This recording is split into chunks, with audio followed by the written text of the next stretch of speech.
Hi there, welcome to PC Error Detective. In today's video, I'll show you how to format a booklet in Google Docs step by step. If you find this tutorial helpful, make sure to subscribe to the channel for more easy tech solutions. Step 1. First, open Google Docs and create a new document. If you already have your content written, you can use that document too. Step 2.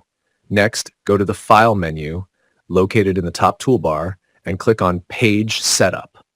Step 3. In the Page Setup window, adjust the margins for the booklet layout.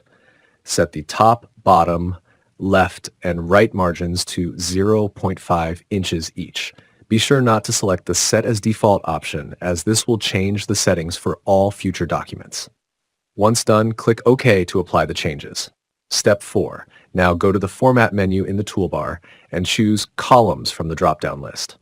Step 5. Under the Column setting, click on More Options. Here, select 2 columns, then check the box labeled Line Between Columns. This adds a visual divider between the two sides of your booklet. Click Apply to save these settings. Step 6. Next, navigate to the Insert menu in the toolbar and choose Break. Step 7. From the list of break options, select Column Break. This action will divide your content into 2 columns, making it perfect for booklet formatting. And that's it. You've now formatted your Google Docs document into a professional-looking booklet. And thanks for watching, and I'll see you in the next video.